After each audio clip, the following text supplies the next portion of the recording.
संगम नमामि संगम नमामि। जय भीम, नमो बुद्धाय। सारी मेरे बहनों को और भाइयों को आज जो संज्ञादेश दिया गया है कि मुझे आ, समन संघ का कंसेप्ट दिया जाए, सो मैं उस पे अपनी बात रखना चाहता हूँ। और वो बात मैं थोड़ी सी आज की जो इकोनॉमिक रेलचेल जो चल रही है इस देश में, और जो मार्केट्स में होने वाले आ, जो हो रहे, या नीचे जो आ रहा है मार्केट, उसको परिपक्ष में लेके हम जैसे इकट्ठा नहीं है, उसका कितना नुकसान समाज को होता है। अभी जैसे हमारे सिद्धराज सिंह सर ने इतनी सारे फायदे गिना दिए। मुझे लगता है सिद्धराज सिंह के सर के पास समय नहीं था, शायद वो फायदे और कुछ 100 और ज्यादा गिना देते हैं। सो फायदे अगर इतने हैं और इतने फायदे होते हुए भी हम ये नहीं समझ पा रहे हैं कि हमें जुड़ना है। और ये सारा जो आज का जो मैं समन संघ का कॉन्सेप्ट रखना चाहता हूँ, पूरा पूरा बिल्कुल आज की जो मार्केट को लेके जो हानि क्षति पहुंच रही है।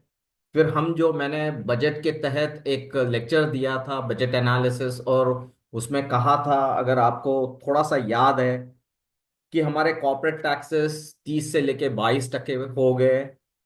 फिर हमारे एनपीएस, नॉन परफॉर्मिंग एसेट्स, कुछ लोन्स जो होते हैं जो दिए गए थे कॉर्पोरेट्स को, वो टोटल लोन्स, अगर मुझे यहाँ पे शेयरिंग का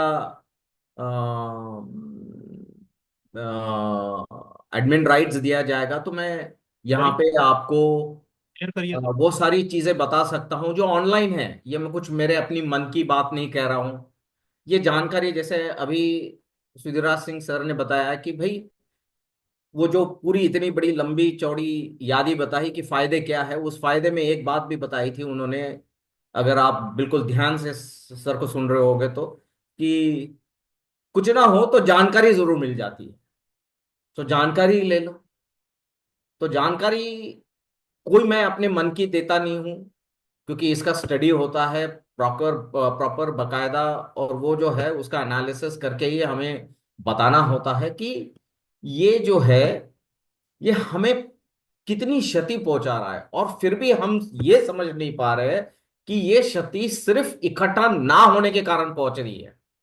क्योंकि इकट्ठा होने से अगर इतने फायदे होते हैं, और इकट्ठा ना होने से अगर इतने नुकसान होते हैं, तो फिर मुझे नहीं लगता है कि हम ये क्यों नहीं कर रहे। और सबसे साधारण चीज है कि भाई इकट्ठा होना है।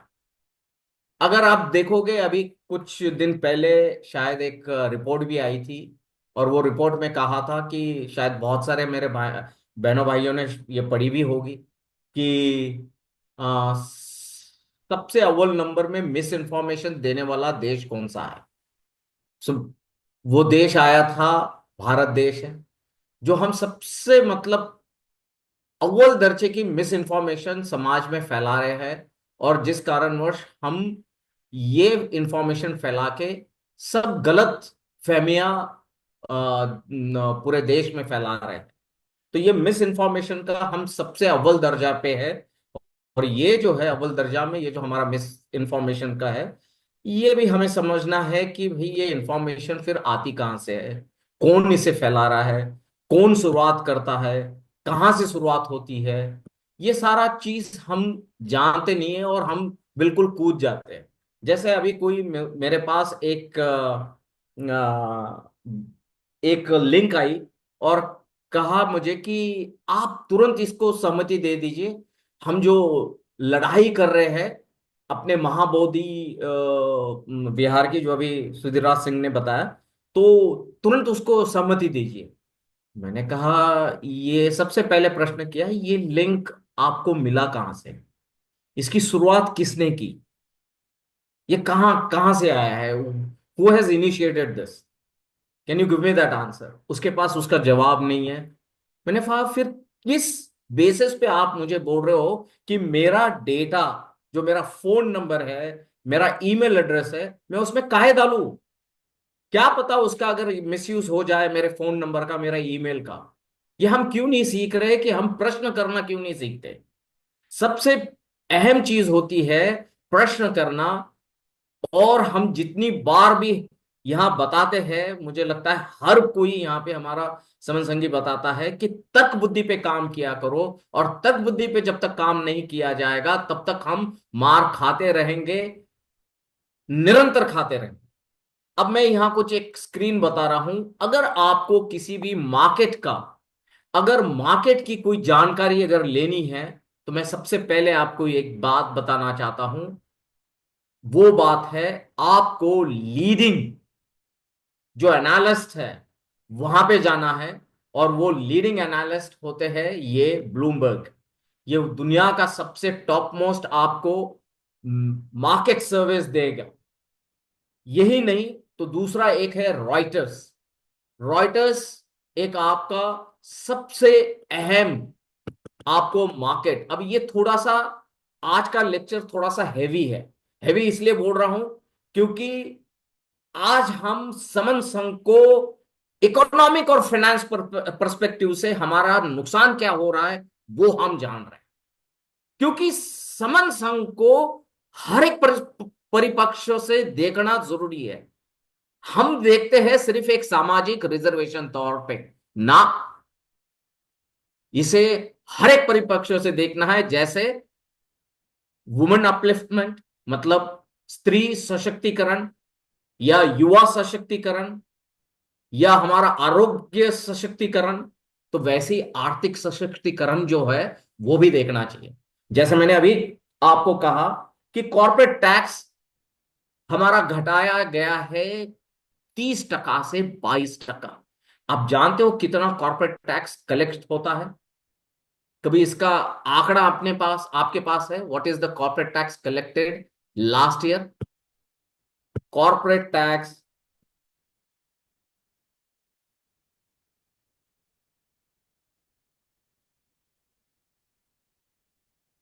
कितना हुआ है? कॉर्पोरेट टैक्स हमारा जो होता है 3.1% ऑफ द जीडीपी। जीडीपी कितना रहा है हमारा? 45 लाख करोड़। अभी इतना हमारा कॉर्पोरेट टैक्स कलेक्ट होता है। 350 लाख करोड़, 350 लाख करोड़। इसका हम कितना टक्का बोल रहे हैं? 3.1%। ये हमारा जीडीपी है। ये अगर हमारा जीडीपी नहीं, ये हमारा राइज है, रोज टू 3.1। ओके, ठीक है। सो 3.1% ऑफ जीडीपी। अब हम 350 का अगर 3.1% लेते हैं, तो हम लेते हैं साधारणतः 10 लाख से 11 लाख करोड़ रुपए का हमारा कॉर्पोरेट टैक्स कलेक्ट होता है। और ये कॉर्पोरेट टैक्स अगर हम उसको 8% से कम कर देते हैं, अगर ये हम, मतलब जो 30% है वो है 10 लाख करोड़, उसको हम कर देते हैं 8% से, मतलब मोटा मोटी लेते हैं 1/3 कम कर देते हैं। ठीक है, मोटा मोटी अगर 1/3 कम कर देते हैं, तो ये कम होके आता है 7 लाख करोड़ पे। 3 लाख करोड़ निकल गए वहां से। आप बताइए मुझे, 3 लाख करोड़ आप कहां से लाओगे? 3 लाख करोड़ आप कहां से लाओगे? ये किस पे ये बोझा चढ़ता है? हम कितनी बार यहां पे कहते हैं हम 90% है, हम 90% है। कौन इसका कंट्रीब्यूटर है आप बताइए? आप किस पे चढ़ रहा है ये बोझा? ये बोझा हम पे चढ़ता है। ये कैसे चढ़ता है? ये टैक्स के तहत चढ़ता है। टैक्स कैसे लिया जा रहा है? जीएसटी के तहत लिया जा रहा है। आपका इनकम टैक्स के तहत लिया जाता है। आपका टोल टैक्स के तहत लिया जाता है। आपके जितने भी टैक्स अलग अलग तरीके के जो होते हैं, इनडायरेक्ट और डायरेक्ट टैक्स, उसके तहत लिया जाता है। क्या हमारे समन भाइयों को इस ये इन चीजों से हमारा समन संघ या हमारा समन समाज अवगत है? क्या हम इस पे कोई चर्चा, कुछ विशेष सोच रखना चाहते हैं? अभी अगर हमारा एक एफआईआर चढ़ते चढ़ते रह गई, ठीक है, तो सबसे पहले ये जो मैंने स्क्रीन लाई थी, ये इसलिए लाई थी, ये जो है रॉयटर्स, ये दुनिया का सबसे top most, this is London based UK, ये सबसे अव्वल दर्जे का आपको पूरे दुनिया का मार्केट सर्विस देते हैं। दूसरा अगर है तो वो है ब्लूमबर्ग, ये ब्लूमबर्ग। आप अगर कभी कुछ इंफॉर्मेशन चाहिए तो इन वेबसाइट्स पे चले जाइए, आपको सबसे अव्वल दर्जे के इंफॉर्मेशन न्यूज यहां मिलते हैं। आप चले जाइए CNN IBN पे जो आप देखते हैं, NDTV पे जो आप देखते हैं, या दूसरे 24/7 जो न्यूज चैनल्स पे देखते हैं, ये सारा न्यूज यहां से आता है। डो जोन्स, सारी जो इंफॉर्मेशन आती है, लेक्सस नेक्सस या स्टैंडर्ड्स एंड पुअर्स जैसे ग्लोबल मार्केट इंटेलिजेंस, ये सारा यहां से आता है। और ये सारे कहां पे है, कब फाउंड हुए हैं, यहां पे है 81, 85, 70, 17, मैनहट्टन, न्यूयॉर्क, न्यूयॉर्क, मैनहट्टन, सारे US और UK के चलते हैं। अब आप बोलोगे कि सर हमारा अपना ये नहीं है, हमारे अपने नहीं है अपने भी है, हमारे यहाँ पे भी अपने एनालिस्ट बैठा है। बट जो मेन यहाँ पे जो सही एनालिसिस चलता है, यहाँ पे चलता है, वहां पे दिया जाता है, काफी मिस इन्फॉर्मेशन के तहत दिया जाता है। उसको भी करेक्ट करने का, क्योंकि हम करेक्ट इसलिए नहीं कर पा रहे क्योंकि हम वहां पे उस संख्या में है ही नहीं। अब उस संख्या में है नहीं तो निश्चित तौर पे हमें दिक्कत होगा ही होगा, क्योंकि हम अपना वहां पे अपनी संख्या के बल पे वहां पे हमारी इंफॉर्मेशन नहीं पहुंचा पा रहे। अब देखते हैं हमारे कितने पब्लिक सेक्टर यूनिट्स, कितने जो है will be completely sold off to private firms और फुल्ली डिसइन्वेस्टेड। चलो उसकी, ये जो है ये tracking.com पे है या ट्रैकिन डॉट पे है, track.in सॉरी। आप इस पे जाओगे और ये RTI क्वेरी के तहत निकाला गया है, ये RTI है। और ये कब निकाला गया है,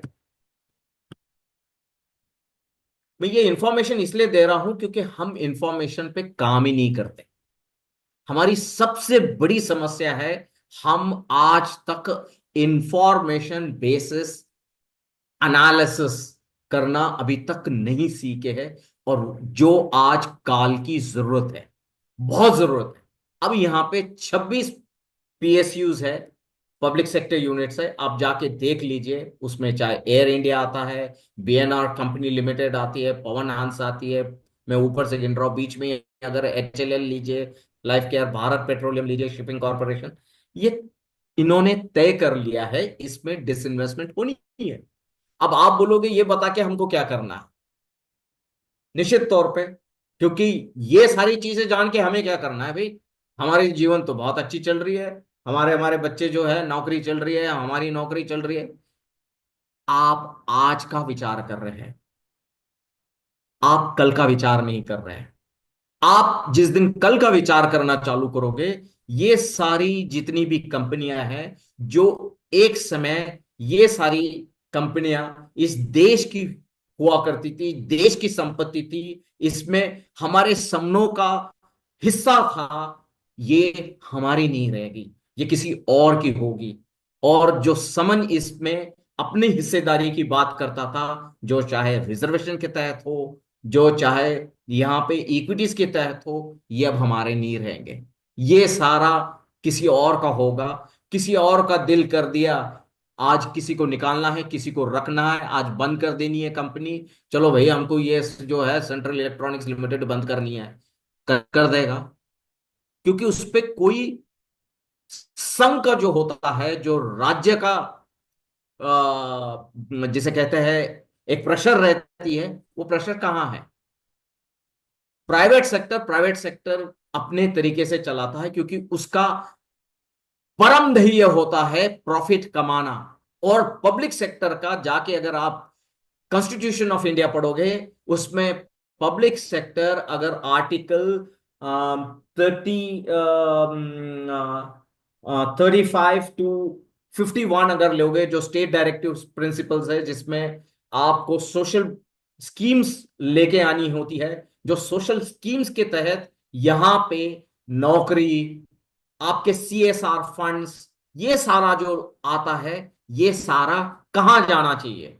ये समाज के हितार्थ में जाना चाहिए, वेलफेयर में जाना चाहिए। ये कहाँ जा रहा है? ये नहीं होगा। ये सीएसआर फंड अगर कल को जाके मंदिर बनाने में चला जाएगा, क्योंकि आज मैं आपको कुछ ऐसे उदाहरण दे सकता हूं जहां पे कुछ मंदिरों में पूरा इनोवेटिव, जो आपकी बैग रखनी या आपके चप्पल रखने का या आपका जो वहां पे रहने का जो इंतजाम किया जा रहा है, वो सारा इंतजाम किया जा रहा है विद टेक्नोलॉजी।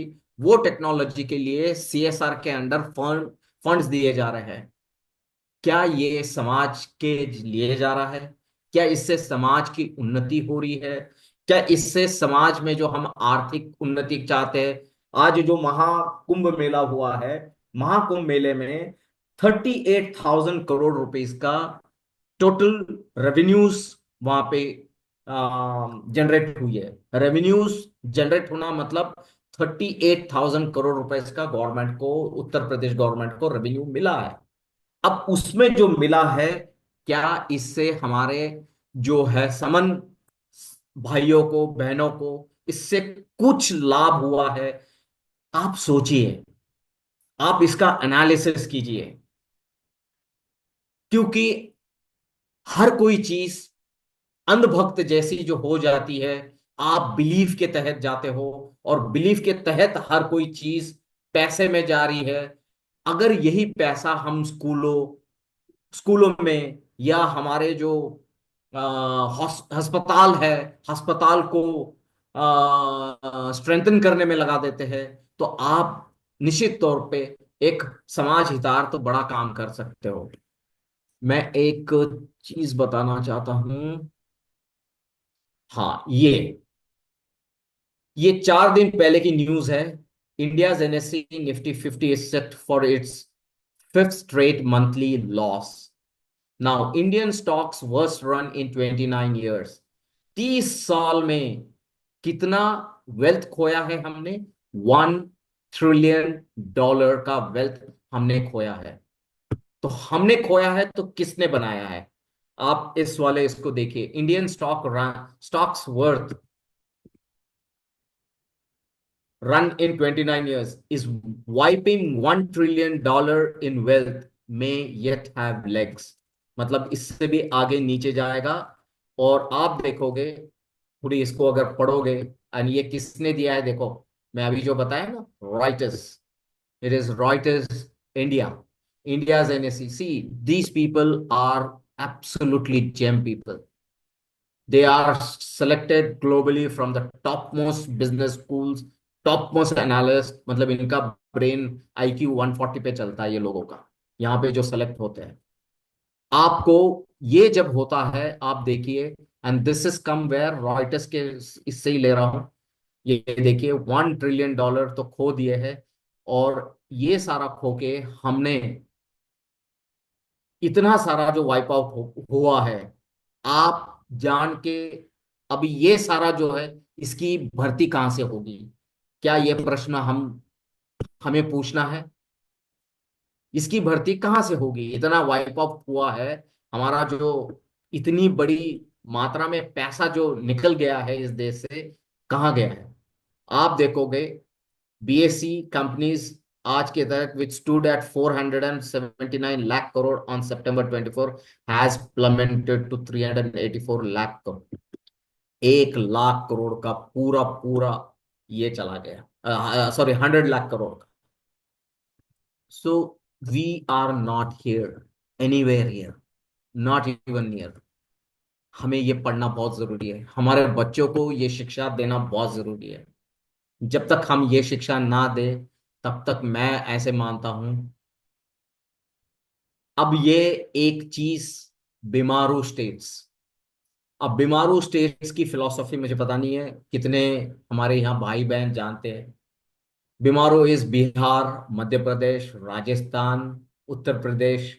ये सारे जो राज्य है यहाँ पे लिखे हैं, राजस्थान, उत्तर प्रदेश, मध्य प्रदेश, उड़ीसा और बिहार। ये सारे जो इकट्ठा स्टेट्स है, ये बीमारू स्टेट्स, मतलब यहाँ पे अपनी खुद की आमदनी ज्यादा नहीं हुआ करती थी। ये 1985 में चला था। अब ऐसे कह रहे हैं, कहा जाता है, क्योंकि यहाँ पे आज भी अगर जीएसटी कलेक्शन देखोगे तो जीएसटी कलेक्शन जो लीडिंग है स्टेट वो महाराष्ट्र है, सेकंड कर्नाटका आता है। और ये सारा जो कलेक्शन होती है वो कलेक्शन जो सेंट्रल से वापस स्टेट्स में जो जाती है, और एक होता है जो स्टेट्स का कलेक्शन जो स्टेट्स को जाता है, वो अगर लीडिंग ये सारे राज्य है, तो यहां से जो सबसे ज्यादा बनता है पैसा, वो स्टेट्स इनमें निवेश करता है या इनको उधारी पे देता है। वो तब उस तहत बनाई थी। अब इनका क्लेम है कि ये सारे जो स्टेट्स है, ये स्टेट्स अभी इकोनॉमिक पावर हाउस हो गए। मैं नहीं जानता हूं, मैंने इसका कोई एनालिसिस नहीं किया है। आप, मेरे भाई भाई बहन उन राज्यों से है, यहाँ पे उत्तर प्रदेश से है, कुछ मध्य प्रदेश से है, तो वो जानते हैं कि वहां क्या स्थिति है ग्राउंड पे। क्या इन इन चीजों को, ये जो है बीमारू को, वो जो आज यहाँ उठ के बता रहे हैं कि जैसे 1 वीक अगो कि ये बीमारू स्टेट नहीं है, ये इकोनॉमिक पावर हाउस हुआ है, ये 1 वीक पहले की जो स्टेटमेंट आती है, ये स्टेटमेंट को क्या हम काउंटर कर सकते हैं? क्या हमारे पास वो संख्या बल है? क्या हम समन इकट्ठा आके इन चीजों के बारे में सोचते हैं? ये नहीं सोचते हैं। इस कारणवश ये बीमारू स्टेट नहीं है, समन पूरा हमारा जो समाज है, समन समाज, वो बीमारू हो गया है। और ये कहते हुए मुझे बहुत दुख भी होता है, दर्द भी होता है। आखिरी आखिरी में मैं यही कहूंगा, अब आता हूं, मैं सिर्फ 2-3 मिनट और ज्यादा लूंगा, ताकि ये इतना हैवी टॉपिक मैं बहुत ज्यादा देर नहीं लेना चाहता हूं, क्योंकि अन्यथा ये सारे बोर हो जाओगे आप। ये जो strong dollar and it's implications हमें अभी समझना है, क्योंकि अब हमारा कहीं समाज अभी अभी जस्ट लास्ट 2 डिकेट्स, मतलब 10-15 साल या मैक्सिमम 20 साल हुए होंगे, हमारा समाज कहीं अभी बाहर जाना चालू किया था। अभी कहीं हम उनकी फी या स्कॉलरशिप, जबकि यहाँ पे अभी जितने भी पहले जनरेशन की जो लोग गए थे, वो सब बमन या जिसे कहते हैं स्वर्ण, वो ही जाया करते थे। वो वहां पे जाके स्कॉलरशिप लेके पढ़ते थे। वो उन्होंने बाबा साहब के विचारों पे काम किया और वो वहां जाके पढ़े। आज उनकी तीसरी जनरेशन वहां पे है, आज हमारी पहली जनरेशन वहां जा रही है, फर्स्ट जनरेशन। और फर्स्ट जनरेशन में आज आप आपके बच्चों को जब भेजोगे, तब आपके बच्चों को भेजते समय डॉलर टू इंडियन रुपीस अगर आप देखोगे, तो इन्फ्लेशन के तहत आप कितने रुपए कितने रुपए आप दोगे? आप आज दोगे 86-87 रुपीस डॉलर दोगे। मतलब कल आपके बच्चों को अगर आपको निवेश करना है, कुछ पैसे भेजना है उस बच्चों को रहने के लिए, खाने के लिए, आप बिलीव नहीं करोगे कि ये सारा जो है, ये सारा पैसा जो आप जमा करोगे, आपकी पूंजी होगी, उस पूंजी को आपको आपके बच्चे के लिए भेजने के लिए, आपको अगर उसको $100 भेजने हैं, आज आपको लगते थे, मतलब आज से लाइक 5 साल पहले लगते थे, $70 में $1 चलता था। तो आप अगर $100 निवेश करते तो 7,000 रुपये, आप 7,000 रुपये आपको भरना पड़ता था, और 7,000 में आपके बच्चों को $100 मिलते थे। आज आपके बच्चे को भेजते समय $100 आपको 9,000 भेजने होंगे, क्योंकि आज उस पे भी जीएसटी लग गया है। ताकि $87.5 में तो आप सिर्फ 100 भेज रहे हो, उसके ऊपर टीसीएस भी लग गया, टैक्स कलेक्टेड एट सोर्स। मैंने ये चीज बताई थी आपको, अगर आपको याद होगा, जिस दिन मुझे बजट एनालिसिस के तहत बात रखने की संघ ने संघादेश दिया था। तो ये जो है, ये हमारे लिए, अपने जो बच्चे आने वाले काल में जो हम भेजने वाले हैं, ये हमें बहुत शिक्षा महंगी होगी। ये हमें बहुत आपत्तिकारक होगा। क्या हम सब ये संघ के जितने भी हमारे यहाँ पे जो भाई बहन बैठे हैं इस बारे में सोचते हैं? इसे हमें एनालिसिस करना बहुत जरूरी है। लास्ट की ये मैं नहीं लूंगा। एनडीएफ कॉन्ट्रैक्ट्स होते हैं, नॉन डिलीवरेबल फॉरवर्ड कॉन्ट्रैक्ट्स जिसे कहते हैं, क्योंकि ये बहुत कठिन विषय है। अब लास्ट ये जो है, एफआईआर दर्ज करने का, आज special court in Mumbai has directed the anti corruption bureau to file a first information against the former SEBI chairman Madhabi Puri Buch and 5 other officials. ये जितना भी मार्केट गिरा है और जितनी भी आज हमारे देश पे आने वाली जो इकोनॉमिक चीजें मंडरा रही है, इसे बिल्कुल आसान ना समझे और इसे बिल्कुल ही सिंपल ना ले। ये बहुत लोगों की नौकरियां भी खाएगा, ये बहुत लोगों को क्षति पहुंचाएगा, ये बैंकिंग सिस्टम को क्षति पहुंचाएगा। ये लोन के इंटरेस्ट रेट्स, हम जो ईएमआई भर रहे हैं, ये सारे चीजों पे आपत्ति आएगी आएगी। क्योंकि ये एनालिसिस अगर हम नहीं करेंगे तो मुझे लगता है ये हमारे लिए बहुत हानिकारक होगा। बस इतना ही कहूंगा। संघ ने मुझे यहाँ बात रखने के लिए कहा, इसलिए सबसे पहले संघ को धन्यवाद करता हूँ। और संगम नमामि बोलने से पहले 3 किताबें, 3 या 4 किताबें मैं यहाँ बोलना चाहता हूँ। वो किताबें हमें पढ़ना बहुत जरूरी है। एक है गेम थ्योरी, लगा तो मैं लिख देता हूँ, इसे बहुत जरूरी है। गेम थ्योरी ये है इन इकोनॉमिक्स। ये इतनी सही किताब है, ये कभी किसी को आपको पढ़नी हो तो गेम थ्योरी इन इकोनॉमिक्स जरूर पढ़ लीजिएगा। ये बहुत ही कॉम्प्रिहेंसिव गाइड दे देगा और इसे बहुत समय नहीं लगेगा, आप सीख जाओगे। इसे पढ़ लीजिए, गेम थ्योरी को। दूसरी किताब है द आर्ट ऑफ वॉर। ये पीडीएफ के तहत उपलब्ध है, आपको ये मिल जाएगी, द आर्ट ऑफ वॉर। ये इसे डाउनलोड कर दीजिए। 130 पन्नों की है, बहुत छोटी है। ये किस लिए बता रहा हूं ये भी बताता हूं। अभी सुधीरराज सिंह सर ने एक बात बहुत सही कही। आ, क्या हमारे जो महाबोधि विहार को जो ये करना था, उनको जो 50% ब्राह्मण मुक्त करना था, क्या कोई मीटिंग हुई? क्या समाज के साथ इसकी कोई वार्तालाप हुई? क्या इसमें कोई प्लानिंग स्ट्रैटेजी बनी? क्या उसमें कोई चर्चा हुई किसी भिक्षु संघ के साथ, अनेक भिक्षु संघ के साथ, या जो समन है जो चिवर धारण नहीं किए हैं और बौद्धाचार्य बोल के काम कर रहे हैं, उनका कोई संघ हो उनके साथ, किसी के साथ ये नहीं हुई। The art of war will teach you how to do strategy और प्लानिंग कैसे होती है। ये दूसरी किताब है। और आखिरी किताब,